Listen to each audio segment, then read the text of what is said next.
ರಾಜಕೀಯದ ಸಿಂಹಾಸನ ಗೆದ್ದ ಮೇಲೆ ತಮಿಳುನಾಡಿನ ಮುಖ್ಯಮಂತ್ರಿಗಳು ಕೊಲ್ಲೂರು ಮೂಕಾಂಬಿಕೆಗೆ ಓಡಿ ಬಂದು ಬೆಳ್ಳಿ ಖಡ್ಗ ಸಮರ್ಪಿಸುವ ಆ ಹಿಂದಿನ ರಹಸ್ಯ ನಿಜಕ್ಕೂ ಎಷ್ಟೋ ಜನಕ್ಕೆ ಗೊತ್ತೇ ಇಲ್ಲ.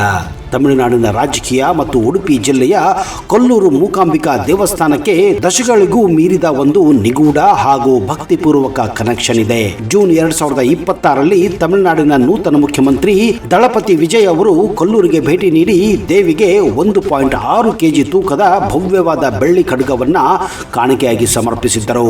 ತಮಿಳುನಾಡಿನ ಸಿಎಂಗಳಿಗೂ ಈ ಬೆಳ್ಳಿ ಖಡ್ಗಕ್ಕೂ ಮತ್ತು ಕೊಲ್ಲೂರು ಮೂಕಾಂಬಿಕೆಗೂ ಇರುವ ಸಂಬಂಧ ಹಾಗೂ ಕಾರಣ ಕೇಳಿದರೆ ನೀವು ಕೂಡ ಬೆಚ್ಚಿ ಬೀಳುತ್ತೀರಾ. ಮುಖ್ಯಮಂತ್ರಿಯಾಗಿ ಅಧಿಕಾರ ವಹಿಸಿಕೊಂಡ ನಂತರ ವಿಜಯ್ ಅವರು ಕರ್ನಾಟಕಕ್ಕೆ ನೀಡಿದ ಮೊದಲ ಭೇಟಿ ಇದಾಗಿದೆ.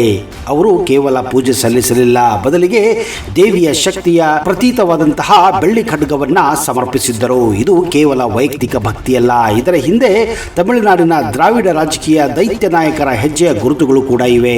ತಮಿಳುನಾಡು ರಾಜಕೀಯ ಇತಿಹಾಸವನ್ನ ನೋಡಿದರೆ ಅಲ್ಲಿನ ಅತ್ಯಂತ ಜನಪ್ರಿಯ ಮುಖ್ಯಮಂತ್ರಿಗಳಲ್ಲಾದಂತಹ MG ರಾಮಚಂದ್ರನ್ ಅಂದ್ರೆ MGR ಮತ್ತು ಜಯಲಲಿತಾ ಇಬ್ಬರು ಕೊಲ್ಲೂರು ಮೂಕಾಂಬಿಕೆಯ ಪರಮ ಭಕ್ತರಾಗಿದ್ದರು. ಹಿಂದೆ MGRಗೆ ಅನಾರೋಗ್ಯ ಕಾಡಿದಾಗ ಹಾಗೂ ರಾಜಕೀಯದಲ್ಲಿ ದೊಡ್ಡ ಸವಾಲುಗಳು ಎದುರಾದಾಗ MGR ಕೂಡ ಕೊಲ್ಲೂರಿಗೆ ಬಂದು ದೇವಿಯ ಆಶೀರ್ವಾದ ಪಡೆದಿದ್ದರು. ಅವರು ದೇವಿಗೆ ಬಂಗಾರದ ಖಡ್ಗವನ್ನೇ ಉಡುಗೊರೆಯಾಗಿ ನೀಡಿದ್ದರು.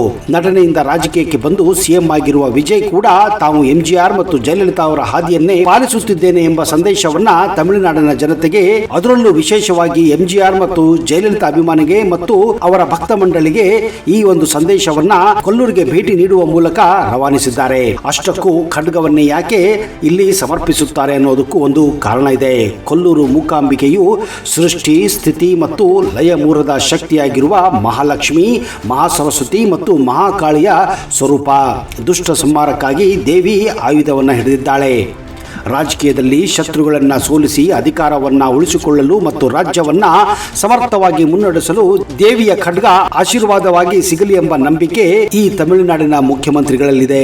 ವಿಜಯ್ ಅವರು ಸಮರ್ಪಿಸಿದ 1.6 kg ಬೆಳ್ಳಿಯ ಖಡ್ಗವು ತಮ್ಮ ನೂತನ ಸರ್ಕಾರಕ್ಕೆ ಯಾವುದೇ ವಿಘ್ನ ಬಾರದಿರಲಿ ಎಂಬ ಪ್ರಾರ್ಥನೆಯ ಒಂದು ಸಂಕೇತವಾಗಿದೆ.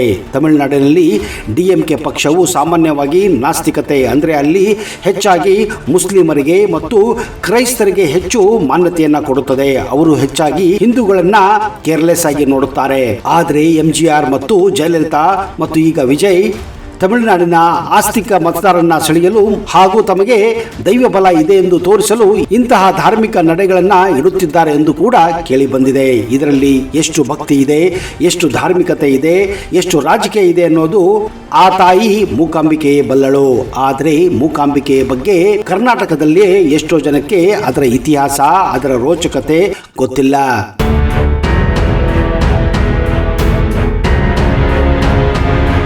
ಕೊಲ್ಲೂರು ಮೂಕಾಂಬಿಕಾ ದೇವಸ್ಥಾನವು ಕರ್ನಾಟಕದ ದಕ್ಷಿಣ ಭಾರತದ ಅತ್ಯಂತ ಪ್ರಸಿದ್ಧ ದೇವಾಲಯಗಳಲ್ಲಿ ಒಂದಾಗಿದೆ. ಪರಶುರಾಮನು ಸೃಷ್ಟಿಸಿದ ಮೋಕ್ಷದ 7 ವಾಸಸ್ಥಾನಗಳಲ್ಲಿ ಇದು ಒಂದು ಕೂಡ ಎಂದು ನಂಬಲಾಗಿದೆ. ಮೂಕಾಂಬಿಕಾ ದೇವಸ್ಥಾನವು ಕರ್ನಾಟಕ ರಾಜ್ಯದ ಉಡುಪಿ ಜಿಲ್ಲೆಯ ಕೊಲ್ಲೂರಿನಲ್ಲಿದೆ.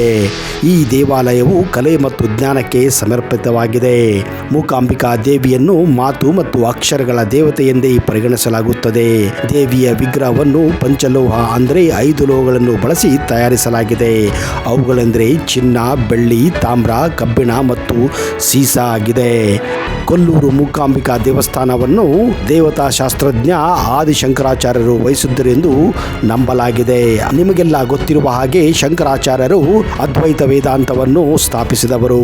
ಕೊಲ್ಲೂರು ಮೂಕಾಂಬಿಕಾ ದೇವಸ್ಥಾನವು 1200 ವರ್ಷಗಳ ಹಿಂದಿನ ಇತಿಹಾಸವನ್ನು ಹೊಂದಿದೆ.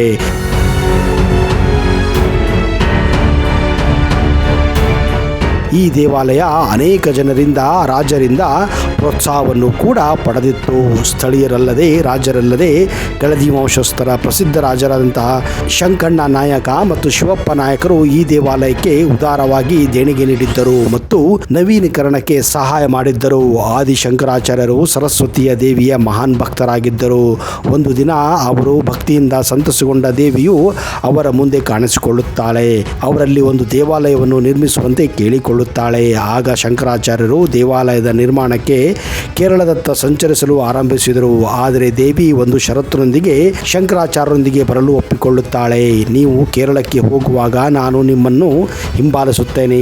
ಆದರೆ ನೀವು ಯಾವ ಸ್ಥಳದಲ್ಲಿ ನನ್ನನ್ನು ಹಿಂದಿರುಗಿ ನೋಡುತ್ತೀರೋ ಅದೇ ಸ್ಥಳದಲ್ಲಿ ನಾನು ನೆಲೆ ನಿಲ್ಲುತ್ತೇನೆ ಎಂದು ಷರತ್ತನ್ನು ಹಾಕುತ್ತಾಳೆ. ಆದಿಶಂಕರಾಚಾರ್ಯರು ಮುಂದೆ ನಡೆಯುತ್ತಿದ್ದರು ಮತ್ತು ದೇವಿಯು ಅವರ ಹಿಂದೆಯೇ ಬರುತ್ತಿದ್ದಳು.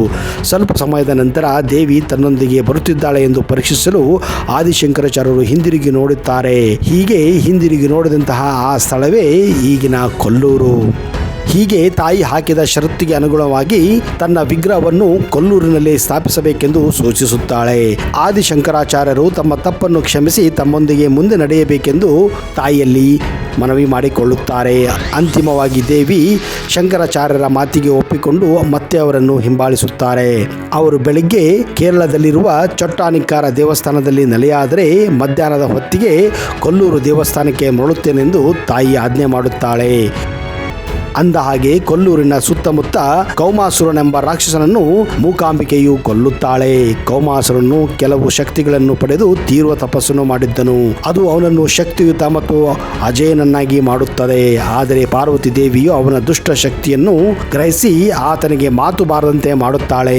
ಈ ಕಾರಣಕ್ಕಾಗಿ ಕೌಮಾಸುರನನ್ನು ಮೂಕಾಸುರ ಎಂದು ಇಲ್ಲಿ ಕರೆಯಲಾಯಿತು.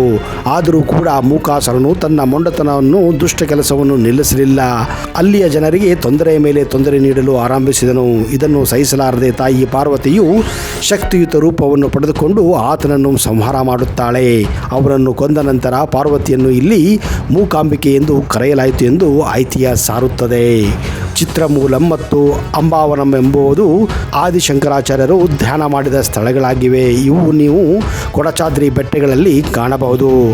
ಅನೇಕ ಪ್ರಾಚೀನ ಹಿಂದೂ ರಾಜರು ಈ ದೇವಾಲಯವನ್ನು ಪೂಜಿಸಿದರು ಮತ್ತು ಹಿಂದಿನ ಕಾಲದ ಅಮೂಲ್ಯವಾದ ಸಂಪತ್ತನ್ನು ನೀವು ಇಲ್ಲಿ ಕಾಣಬಹುದು. 18ನೇ ಶತಮಾನದಲ್ಲಿ ಮುಸ್ಲಿಮರು ಈ ದೇವಸ್ಥಾನದ ಮೇಲೆ ದಾಳಿ ಮಾಡಿ ಕೋಟಿ ಕೋಟಿ ಮೌಲ್ಯದ ಚಿನ್ನ, ಬೆಳ್ಳಿ ಮತ್ತು ರತ್ನಗಳನ್ನು ಲೂಟಿ ಹೊಡೆದಿದ್ದರು ಎಂದು ನಂಬಲಾಗಿದೆ.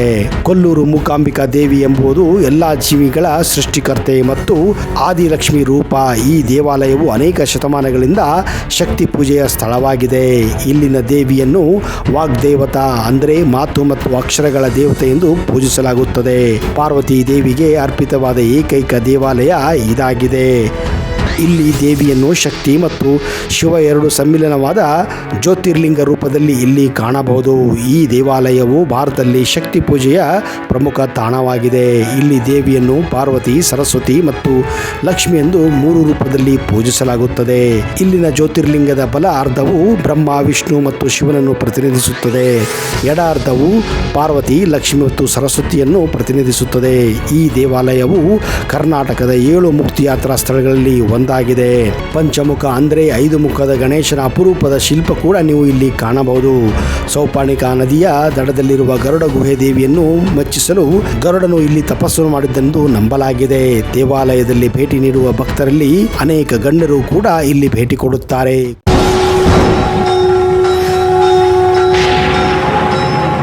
ಶ್ರೀ ಮಹಾಪ್ರತ್ಯಂಗಿರ ಚೌಡೇಶ್ವರಿ ಜ್ಯೋತಿಷ್ಯ ಫಲ, ಪಂಡಿತ್ ವೈದ್ಯಮೋಡಿ ರಾಮಜ್ಜ, ಶ್ರೀ ಆಂಜನೇಯ ಸ್ವಾಮಿಯ ಆರಾಧಕರು, Indian famous astrologer. Get 100% solution to all your problems.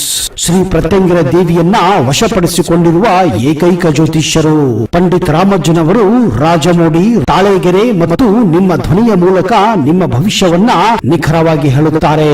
ಫೋನಿನ ಮೂಲಕ ನೇರ ಪರಿಹಾರದಲ್ಲಿ ಓಪನ್ ಚಾಲೆಂಜ್. ಆಂಜನೇಯ ಸ್ವಾಮಿಯ ಅನುಗ್ರಹದಿಂದ ವಿಶೇಷ ಪರಿಹಾರ ತಿಳಿಸುತ್ತಾರೆ. ನಿಮ್ಮ ಒಂದು ಕರೆ ನಿಮ್ಮ ಭವಿಷ್ಯವನ್ನೇ ಬದಲಾಯಿಸಬಲ್ಲದು. ಇವರ ದೂರವಾಣಿ ಸಂಖ್ಯೆ 9008220252.